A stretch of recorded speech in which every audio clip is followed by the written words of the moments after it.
Hello everyone, ప్రస్తుతం గన్నవరంలో యార్లగడ్డ వెంకట్రావు గారి గ్రాఫ్ ఇప్పుడు చర్చల్లోకి వస్తుందన్నమాట. సో గెలిచిన ముందు గెలవక తర్వాత సో ఎలా ఉంది తెలుసుకునే ప్రయత్నం అయితే చేద్దాం. ప్రస్తుతం మనతోటి పొలిటికల్ అనలిస్ట్ జగదేవ్ ఉన్నారు. ఇంటర్వ్యూలోకి వెళ్ళిపోదాం.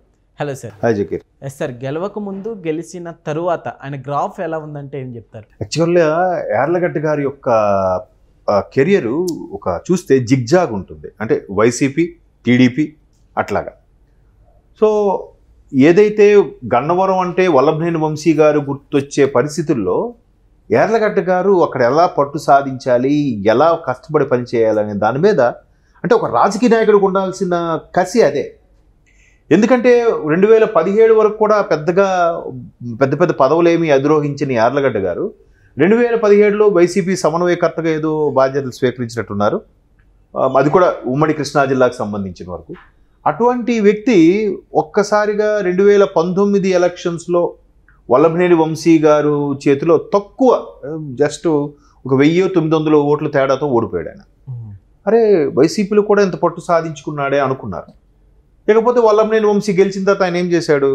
ఒక సమావేశంలో జగన్మోహన్ రెడ్డి గారు ఆయన దగ్గరికి పిలిచి కౌగులించుకోవడము అవన్నీ చేశారు. నాకు తెలియకుండా వెళ్ళిపోయాను. పైగా పైపెచ్చు వల్లభనేని, కొడాలి నాని, మన ఆయన పేరేంటి, వంగవీటి, వీళ్ళు ముగ్గురు మంచి మిత్రులు కాబట్టి, వంగవీటి రాధ మోహన్ రంగా గారు అబ్బాయి, ముగ్గురు మంచి మిత్రులు కాబట్టి ఆల్రెడీ కొడాలి వెళ్ళాడు కాబట్టి నేను కూడా వెళ్ళిపోతాను అని అనుకున్నారు. బట్ వంగవీటి రాధ మాత్రం లాగలేకపోయారు. వంగవీటి రాధ టీడీపీకే ఫుల్ సపోర్ట్గా ఉన్నారు.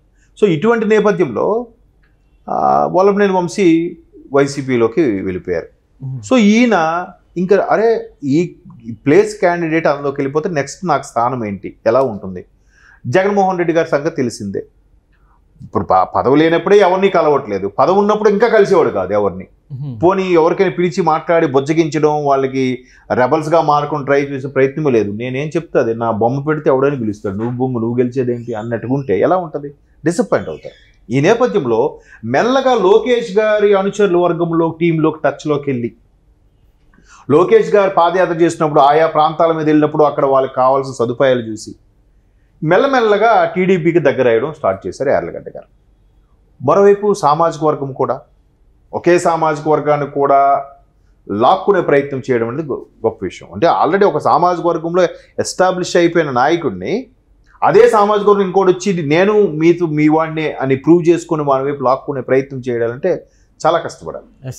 ఇదిలా ఉంటే చంద్రబాబు నాయుడు గారు అన్యాయంగా అరెస్ట్ అయిన తర్వాత ఆయన రాజమండ్రి జైలు నుంచి బయటికి వచ్చిన తర్వాత ర్యాలీగా ఆల్మోస్ట్ ఆల్ రాజమండ్రి నుంచి విజయవాడ వస్తే దారి పొడవున కార్యకర్తలకి, అభిమానులకి వాటర్ ప్యాకెట్లు, భోజనాలు, టిఫిన్లు అరేంజ్ చేసింది యార్లగడ్డ గారు. కొట్టాడుగా అక్కడ. మనుషులకి ఎప్పుడు ఏది అవసరం, కార్యకర్తలకి ఏది ఎప్పుడు ఏ సౌకర్యం చేయాలి, ఎలా క్యాప్చర్ చేయాలనే పట్టు తెలిసిన వ్యక్తి యార్లగడ్డ గారు. పైపెచ్చు వల్లభనేని వంశీ గారికి ప్రొడ్యూసర్గా కానీ కొన్ని బిజినెస్లు చాలా ఉన్నాయి కాబట్టి ఆయన ఒక 10లో 2 సార్లే అక్కడ గన్నవరం ఉంటే మిగతా 8 సార్లు హైదరాబాద్లో ఉండేవాడు వల్లభనేని వంశీ. ఈయన అలా కాదు, స్థానికంగా ఉంటూ జిల్లా స్థాయిలో కాకుండా మండల స్థాయిలో, గ్రామ స్థాయిలో ప్రతి ఓపెనింగ్కి వెళ్ళిపోవడం, వాళ్ళకి భరోసా కల్పించడం, వెంటనే రోడ్లు సమస్యలు, వీధి దీపాల సమస్యలు ఉంటే వెంటనే అక్కడ ఎంఆర్ఓల్ని, ఆర్డీఓని పిలిపించి మాట్లాడడం, సాల్వ్ చేయడం చేస్తున్నాడు. అంటే పట్టు సాధించడానికి, ఆయన మీద గెలుచుకున్నందుకు ఆయన మీద ప్రజలకు నమ్మకం కలిగించడానికి చేసే ప్రయత్నాలు ఇవన్నీ. అల్టిమేట్గా ఇప్పుడు ఏముందిరా, బిస్కెట్ వేస్తున్నాడు రా, సోప్ వేస్తున్నాడు రా అనుకోవచ్చు, కానీ ప్రజల మనసు గెలుచుకోవాలి. ఆయన ఎప్పుడు పిలిచినా పలికే అందుబాటులో ఉండాలి. 70% నుంచి 80% వరకు రూరల్ ఏరియాలో ఉంటున్నాడు, గన్నవరం నియోజకవర్గ పరిధిలోనూ తిరుగుతున్నాడు. ఇంకేం కావాలి జనాలకి? కథాకార్యము ఏమైనా అకేషన్ ఉంటే ఎలాగో అవుట్ ఆఫ్ స్టేషన్ వెళ్తారు. ఆయనకంటూ ఒక ఫ్యామిలీ ఉంది, ఆయనకంటూ ఒక ఎంజాయ్మెంట్ ఉంటుంది, ఆబ్వియస్లీ వెళ్తారు కదా.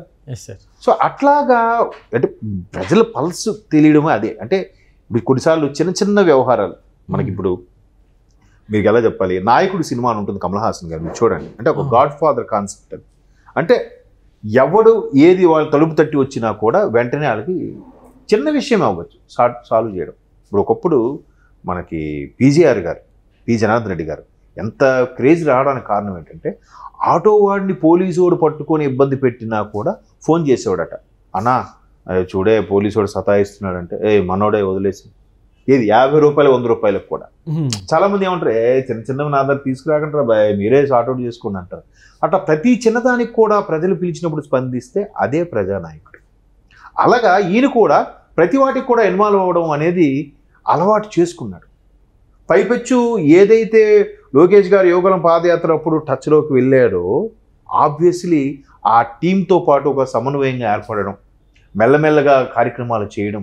ఎప్పుడైతే బాబు గారు అరెస్ట్ అయ్యి బయటకు వచ్చిన తర్వాత ర్యాలీగా వెళ్ళారో వారి దారి పొడవునా సదుపాయాలన్నీ చేయడం ఎలా ఉంటుంది, మొత్తం చేశారు కదా అని. నెక్స్ట్ ఎలక్షన్స్ కల్లా ఈ గ్రాఫ్ కాస్త ఇదే విధంగా ఉంటే సో నెక్స్ట్ కూడా గెలవచ్చు అంటారు. ఇప్పుడు 19లో వల్లభనేని గెలిచి ఆయన ఓడిపోయిన సందర్భంలో ఉన్నప్పుడు మళ్ళీ ఇప్పుడు ఇక్కడ 24 మెజార్టీతో ఎలా గెలిచాడు, వంశీ ఎలా ఓడిపోయారు?